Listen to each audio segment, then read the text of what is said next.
Destroy the final weapon.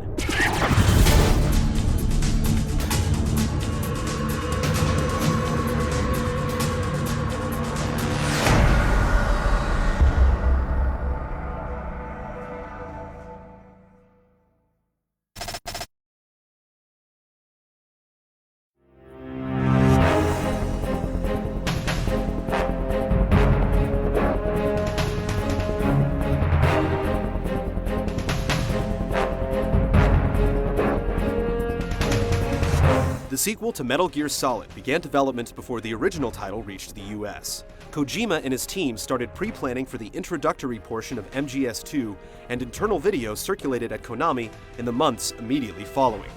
At the same time, Sony was busy polishing the PlayStation 2, and it was decided Snake's new mission would be launched on the updated console. Initially, concept work depicted characters using the now famous toon rendering technique, though in the end, the developers opted for a more realistic visual style. Finally, at E3 2000, the world got its first glimpse at the fourth official installment in the Solid franchise, Sons of Liberty.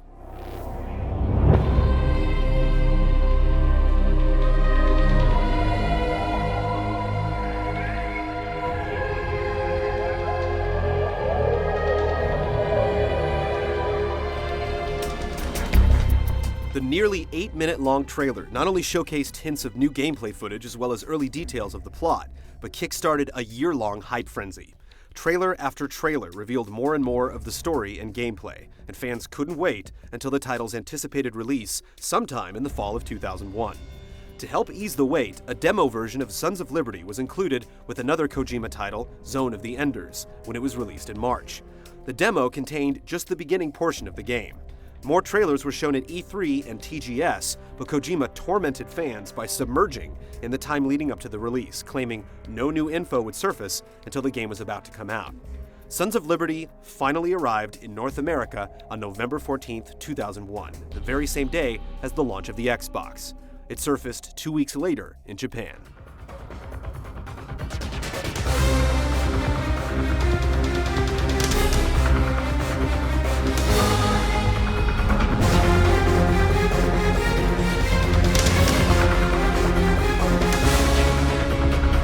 Sons of Liberty took place in 2007, 2 years after the events of Shadow Moses.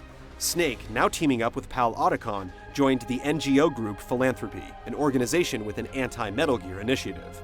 After receiving an apparent tip from his long-lost sister Emma, Otacon learned that the Marine Corps' new Metal Gear Ray was being transported aboard the vessel Discovery, traveling along the Hudson River. Snake, using amazing aerobatics and a leap of faith off the George Washington Bridge, infiltrated the passing tanker.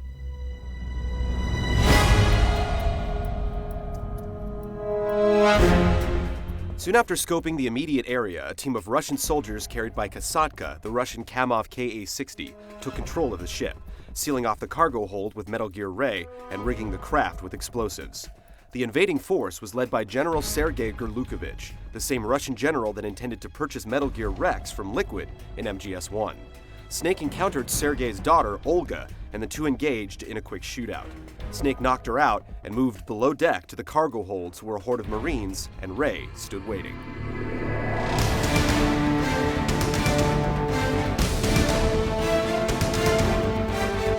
Snake's objective was to photograph Ray and prove the Marines were involved. After snapping a few pics and uploading them to Otacon, Revolver Ocelot and Sergei captured the Commandant of the Marine Corps, Scott Dolph. Ocelot revealed that he had no intention of giving Ray to Gurlukovich, and the quick-draw specialist wiped them all out. Before Ocelot could escape, Snake confronted him, prompting a peculiar reaction from Ocelot's right arm.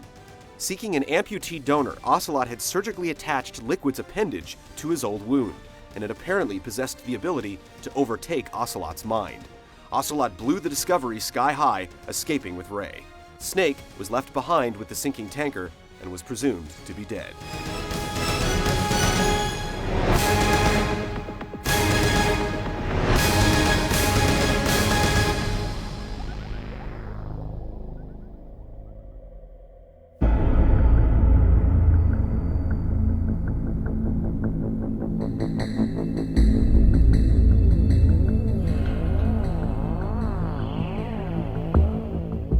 Flashing forward 2 years, players were unexpectedly, and by many fans' accounts disappointingly, put in control of an operative known as Raiden. The brand new soldier's objective was to infiltrate the offshore cleanup facility Big Shell and rescue the President of the United States from a terrorist group known as Dead Cell. Raiden's support team consisted of former Foxhound Commander Colonel Roy Campbell, as well as Raiden's girlfriend, Rose. The terrorists demanded $30 billion and were being led by a man calling himself Solid Snake.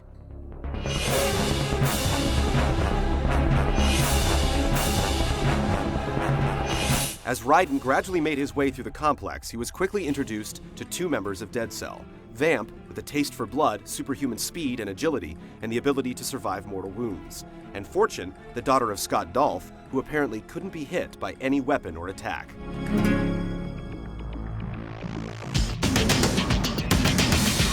During the encounter with Vamp, Raiden met up with SEAL Lieutenant Junior Grade Iroquois Pliskin, who looked remarkably familiar. The pseudonym was a reference to the character that originally inspired Solid's name, Snake Plissken, from John Carpenter's Escape from New York. Pliskin and Raiden eventually teamed up with demolition expert Peter Stillman in order to defuse a series of explosives set up by Dead Cell member Fat Man, a former pupil of Stillman's. Though the team was successful in stopping the plot, the act triggered the countdown for the real bombs. Raiden stopped one of them, but Stillman failed and was killed. I wanted to wield the power of a king instead of being an expendable pawn. With the help of a third cyborg ninja named Mr. X and DIA operative Richard Ames, Raiden finally located President James Johnson. Johnson told Raiden that everything he knew about the mission, as well as the nation, was a sham. The president was a willful participant in the terrorist activities in hopes that he could bargain his way into becoming a member of the Patriots, an omnipresent organization that apparently ruled the United States of America. The leader of Dead Cell, another clone of Big Boss, known as Solidus Snake, was the former president during the events of Shadow Moses, George Sears. By deleting such information, the Patriots can shape the course of history as they see fit. The entire Big Shell facility was a ruse for the new Metal Gear project, Arsenal Gear. Raiden was instructed to give a disc containing a virus to Emma Emmerich and to end the president's life. Raiden refused, but Ocelot killed the president and let Raiden go free. Raiden successfully made it to Emma, but not before a fateful encounter with Dead Cell member Vamp. Emma was rushed to the entrance of Arsenal Gear and uploaded the virus before passing away in front of her brother.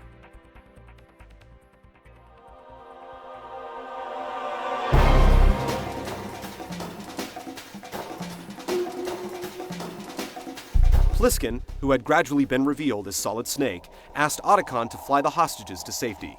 Raiden and Snake prepared to enter Arsenal Gear when Mr. X appeared and revealed herself to be Olga. Snake apparently switched sides, and Olga knocked Raiden unconscious. Raiden awoke in a chamber much like the one on Shadow Moses and planned an escape. While fleeing the compound, both Rose and the Colonel began to act strangely, with the Colonel asking Raiden to reset the game. Honestly, though, you have played the game for a long time. Don't you have anything else to do with your time? Eventually, Snake and Raiden were reunited, and Snake revealed he had to use Raiden to gain entry into Arsenal.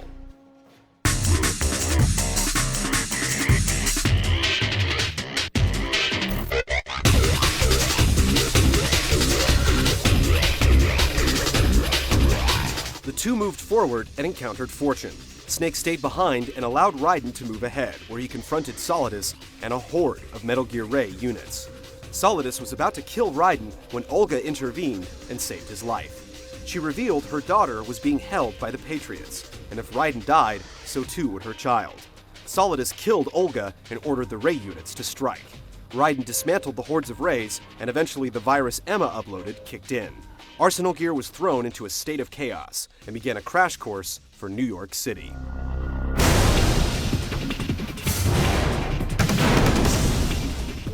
Atop Arsenal Gear, Solidus and the members of Dead Cell held Snake and Raiden hostage. Just when Snake, Raiden, and the player seemed to have everything sorted out, Ocelot dropped the bomb that all that had occurred was the will of the Patriots. Shocked and in disbelief, Fortune attempted to kill Ocelot, only to feel his bullet strike her in the chest. Even her good luck was a gift from the Patriots, and the result of their technology.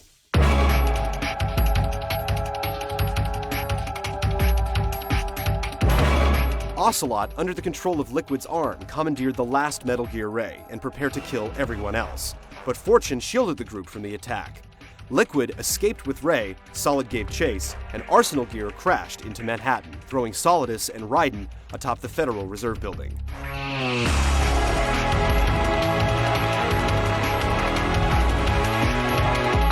The two then fought an epic sword battle, ending in Raiden killing Solidus by sending him over the edge. Raiden then reunited with Rose and desired to track down the Patriots, but Snake felt Raiden needed to figure some things out before he could help the cause.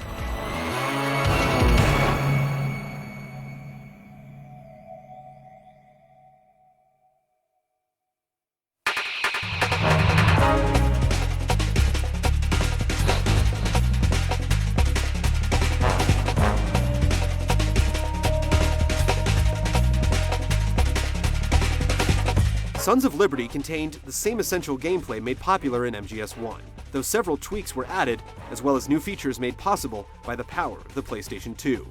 Players could now use their weapons in first-person mode, which was combined with the new system that allowed players to hold enemy units up at gunpoint. They could then wait to collect a hidden dog tag, knock them out, or grab them and use them as a human shield.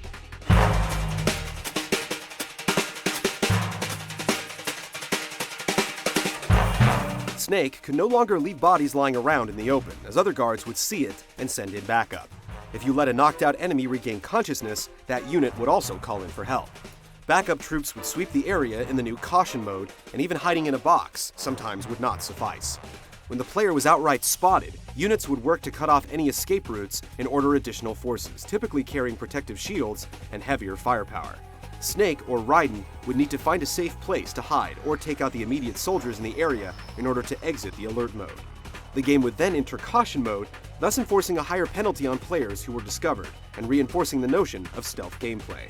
At points, even Snake's shadow was detectable by enemy guards. The attention to detail was also second to none at the time, filled with tons of visual eye candy. Players could go into a full-service bar and shatter every single one of the glasses, each leaking their own unique contents. In a pantry shootout, watermelons would explode and bags of flour would pour onto the floor. The player could even shoot out a huge piece of glass in the early part of the tanker, bit by bit, until it shattered into thousands of pieces.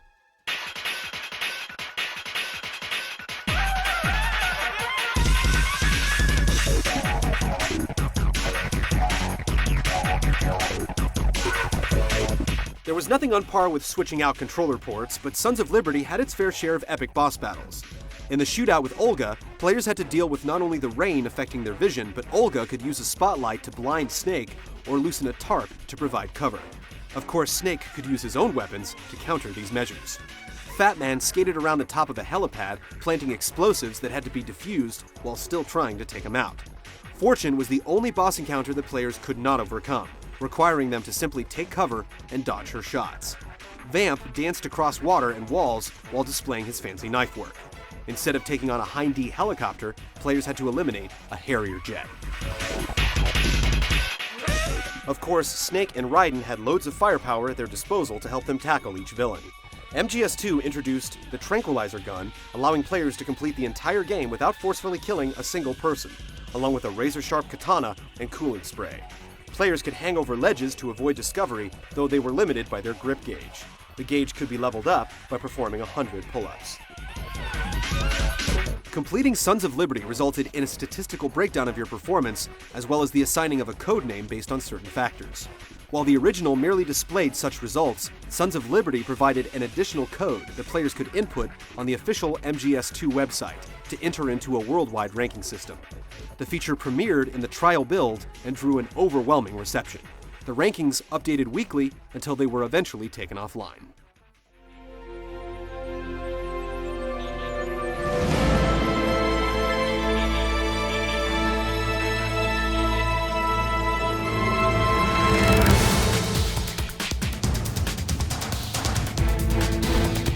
Another noteworthy element of Sons of Liberty was its soundtrack.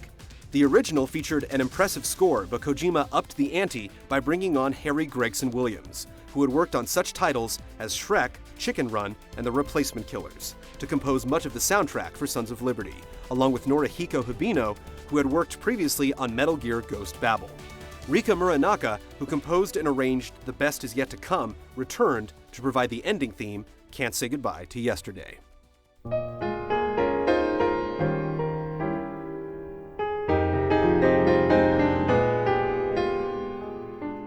Unfortunately, the events of September 11th forced Kojima and Konami to make some tough decisions very close to the release of MGS2.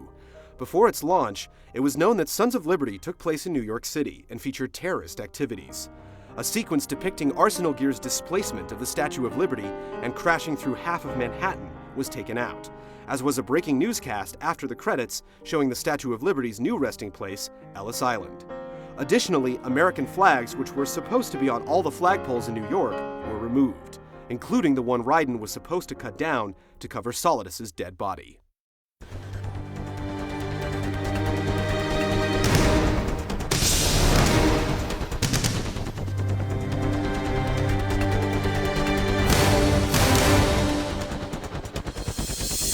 Similar to the Integral package following Metal Gear Solid, Konami compiled an expanded collection that marked the debut of the franchise on Microsoft's console. Metal Gear Solid 2 Substance was released in 2002. It was initially an exclusive for the Xbox, with PlayStation 2 and PC users having to wait until March of the following year. However, only the PlayStation 2 version contained every single feature, including a skateboarding mode based on the Evolution skateboarding engine.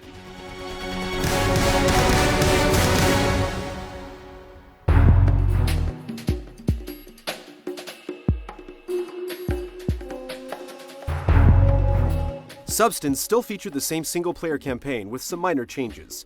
In addition to the solo operation, boss survival and casting theater modes were added, as well as nearly 500 standalone missions. While the majority of these were akin to the VR missions in the original title, some of the extras allowed players to take the reins of Snake or Raiden in various scenarios throughout the tanker and big shell areas. Completing these missions unlocked various alternate outfits.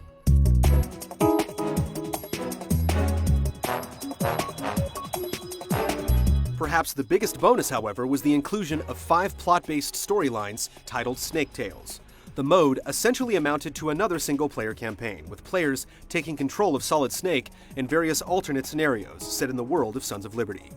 The stories ranged from rather mild tales like stopping an insurrection by Fat Man and helping Otacon's sister Emma thwart a drug cartel, to a diabolical boss battle between Snake and Meryl, and the wildly incomprehensible task of taking down a gigantic enemy soldier dubbed Gurlagon in order to stop Solidus from taking over alternate realities. Sadly, these missions lacked proper production value and opted to use text to advance the narrative rather than the traditional cutscenes with voice work. MGS2 enjoyed an immense following after its release and further expanded the popularity of the franchise. Kojima's team put together the document of Metal Gear Solid 2, a complete lexicon and making-of feature that showcased not only how the creators put together the title, but included raw footage, artwork, models, and documentation that gave players a deeper insight into the inner workings of the development process.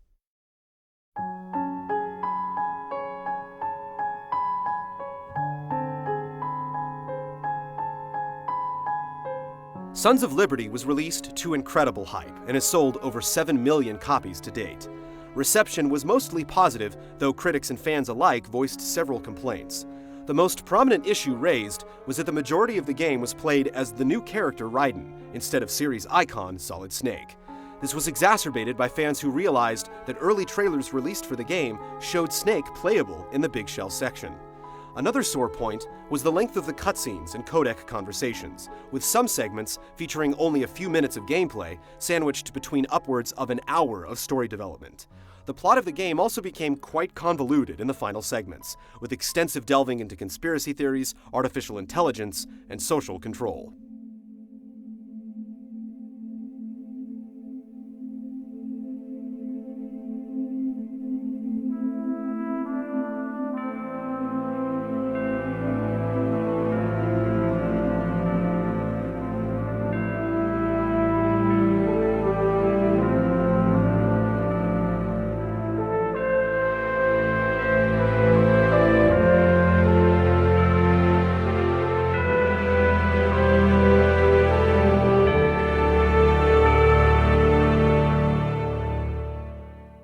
Despite these gripes, Sons of Liberty remains one of the finest pieces of cinematic gaming on the PlayStation 2.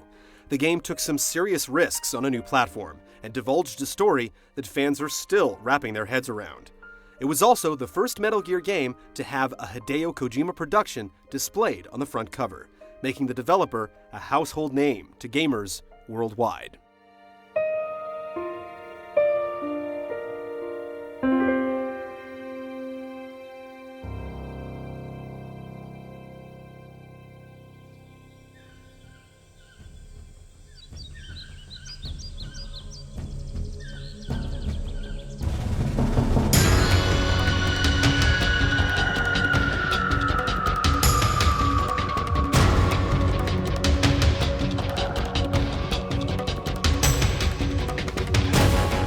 Turn back the clock next week as we retreat to the beginning of the conflict. He may have been the ultimate enemy, but Big Boss was also the original hero.